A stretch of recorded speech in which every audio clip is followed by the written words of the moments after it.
In Gorfex Comics, that's what I'm going to kind of take you through the evolution of what I do here. I started doing underground comics back when I was a kid. I'm going to pass this stuff out. I don't have a fancy slideshow. Yeah, okay, lights on. This is what they used to look like. Xerox, primitive. These are horrible. Lots of vulgarity, so if there's any kids. But pass these around. This is how it all started. Xerox books were kind of hot back in the 90s. DIY stuff kind of taking on the industry was great. So we started with this, kind of like punk rockers and hippies and stuff like that. People smoking the devil's lettuce and telling cops to get stuck and stuff like that. So it's not very intelligent like the last guy we heard about. But these books actually got sent to Dennis Kitchen. We were ripping these off in high school, me and a friend of mine. They caught us. One of my teachers knew Dennis Kitchen. She sent them these horrible books. For shame. And he actually wrote back and he was like, tell him to learn how to use a brush. So that's kind of how it started. But I took that advice and kind of worked on my line work and my subject matter. And then the next thing I put out was Unface, which is a character I came up with.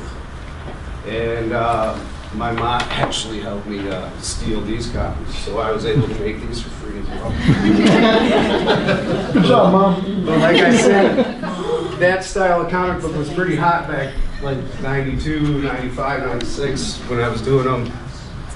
And it was kind of, people were interested in that look, I guess. You know, they didn't mind that it looked like crap, so to speak. So, I don't know, we'll pass those around. But now, I guess technology has made things a lot more easy, and this is kind of what we get now when we do an underground book and an independent book, something that can actually compete with something that's going on in the mainstream. And this is our latest book. This is the book that came out this month. It's called Adventures of the Chosen. It's a one-off book. Let me pass this out. I do have these two available here today. It's basically a story that me and a friend of mine from Cleveland kind of put together. It's based on his kids as superheroes. So it's definitely more appropriate for children. And I don't know, the kid finds a old vintage lunchbox, ends up turning out to have ancient power in it. You kind of see where it goes from there. They run into a hitman that's done being a hitman, and everything goes wonderfully. So that's like the newest thing. And you know, independent comics, underground comics, whatever. Now that it's affordable and accessible to make a product that's, you know, comparable and something worth buying, not like some Xerox copy crap that, you know, pages are jacked up. It's crap. It's crap. It's primitive, right? But now we can do stuff like this. This is coming out in June. This is less appropriate. But yeah, now that independent artists can kind of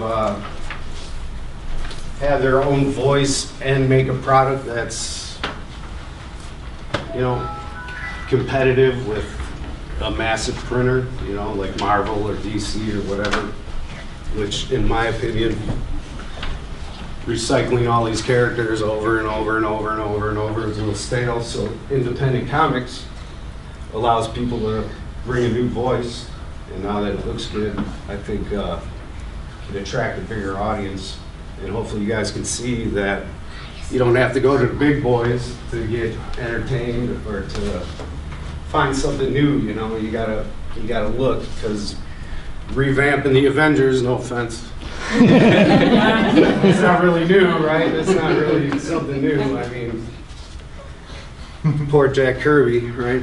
Anyway, yeah, so I don't know. I'm just here to plug independent thinkers, independent artists.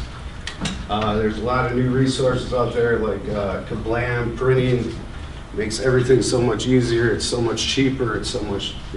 I mean, you don't even have to print books to start selling books nowadays.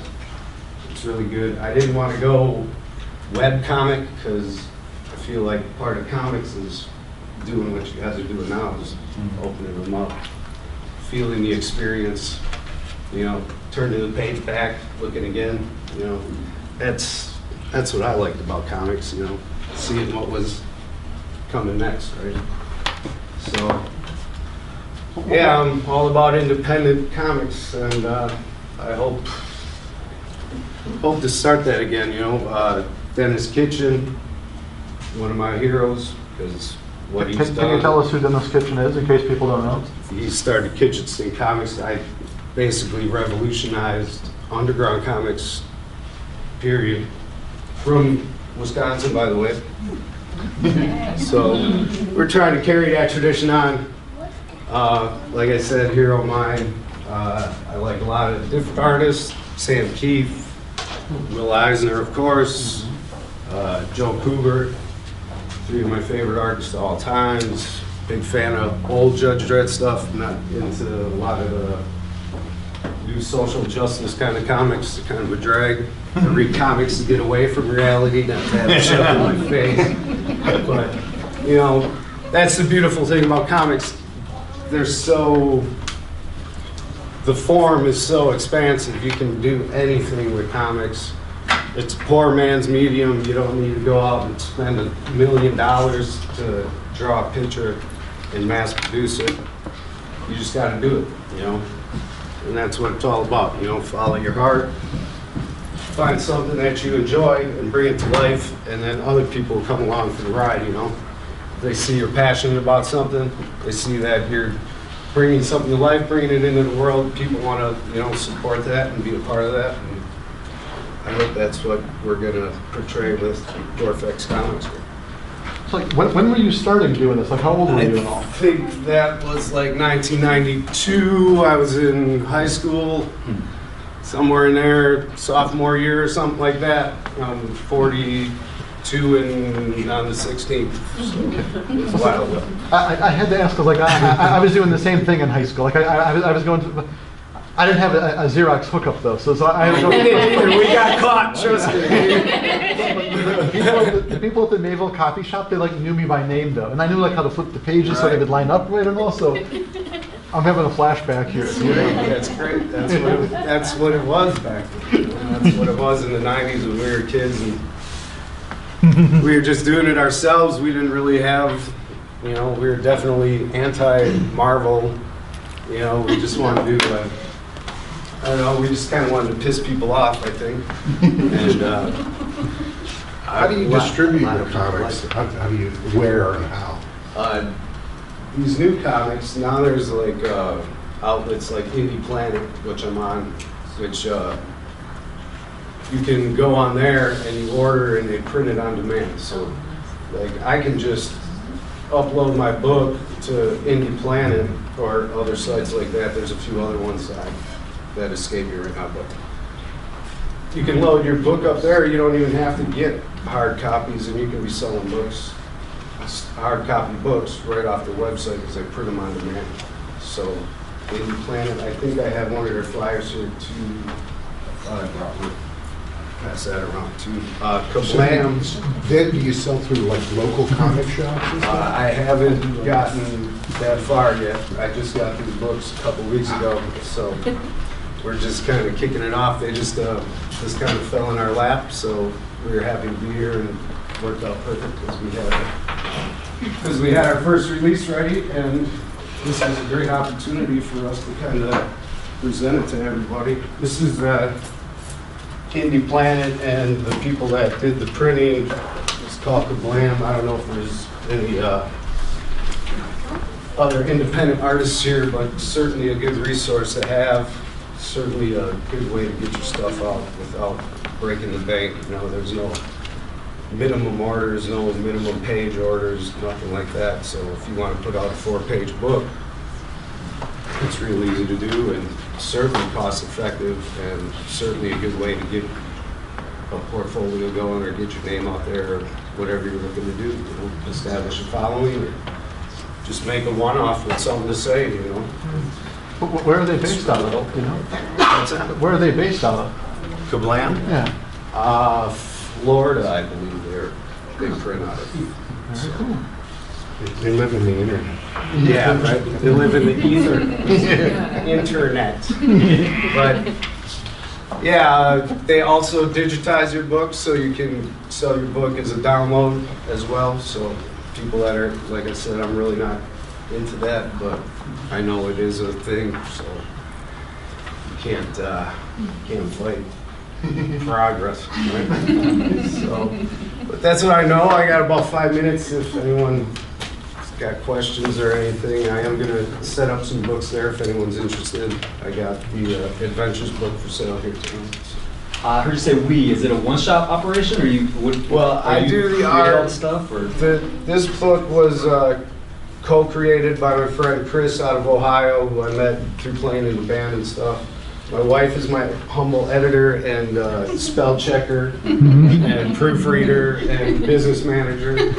So it's a we operation. I got a lot of people here that support me tonight, so it's never alone, right? Everything you do, kind of, you find people to support you and push you along. It's nice. It's, you know.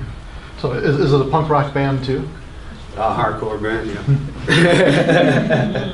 27 years doing that as well. So. Oh, jeez. I was going to say I'm definitely a Marvel zombie, but I also appreciate the indie comics, and I'm always on the lookout for stuff whenever I travel to comic shops. I mean, I love like Marvel comics and all that. I just like, I pretty much stop at the 80s. Sorry, but that's my thing. But I don't know. Thank you guys. I mean, I really appreciate being here tonight. Thank you, Troy, again. I'm so glad This we is connected. awesome. This is a great thing. I'm glad that there's a community in Milwaukee that's interested in art. One more thing. You know, you said you have a little bit of an online presence. Like I know you're on Facebook and stuff, but could you tell us where to find you online? Yeah, it's facebook.com/Gorfex Comics. That's GORFEX Comics, COMICS, not with X. So, Very good. that's me, and thank you guys. Thank you.